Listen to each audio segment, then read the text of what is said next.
say that we are asked to express cosine of A, tan of A and secant of A in terms of the sine of that angle A. So for this purpose I am going to recall the trigonometric identities we have already proven in the channel.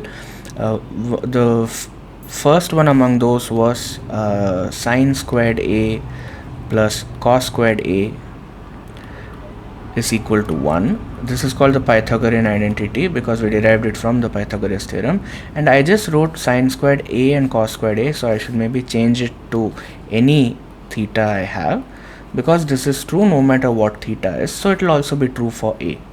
So now we know that sine squared A plus cos squared A is equal to 1 because A is any given angle to us.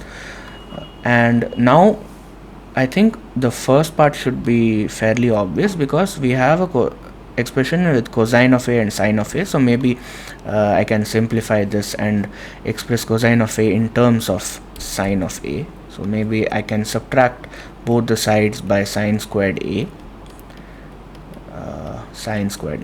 So in my LHS becomes just cos squared A, and my RHS is 1 minus sine squared A. And now you can take the square root of both the sides to get an expression for cosine of A.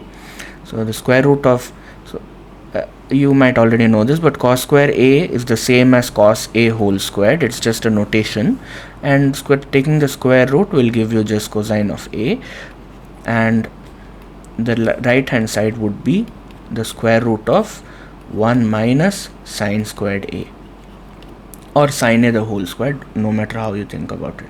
And now the eagle-eyed among you might notice I am just using the positive square root of this expression, and I am not using the negative part.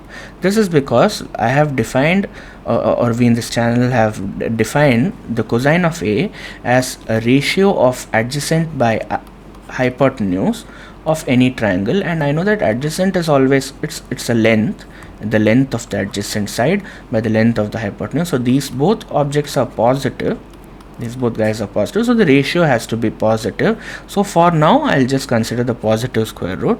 But why are we getting the negative square root answer is a whole another topic of trigonometry, which you learn further when you start defining cosines of negative angles or the negative of cosines of angles. So for now we'll just consider the positives. Okay, so now that we have done the first part, this is the expression in terms of sine A for the cosine of A. I think you might already guess what tan A might be. So the tangent of A, I know that it is sine of A divided by the cosine of A.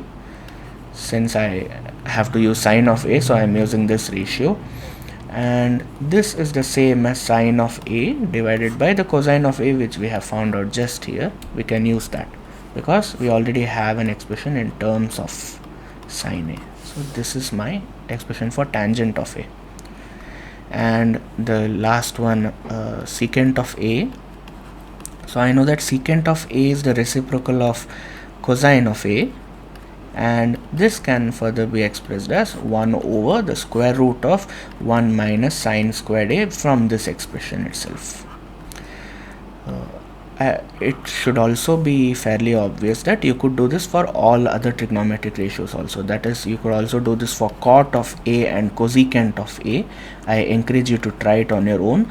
So the question will be to express cotangent of A and the cosecant of A in terms of sine A.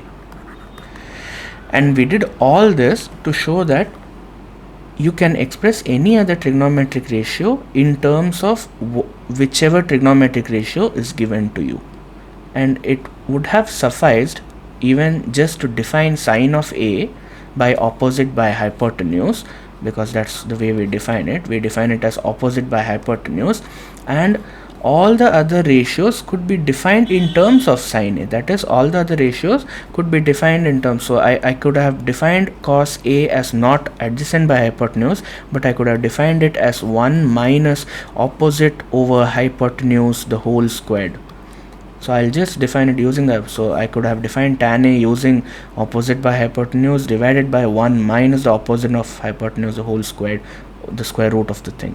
So I think you get the idea. You can define all the ratios using just the concept of opposite over hypotenuse, and that's what we have proved in this all these results.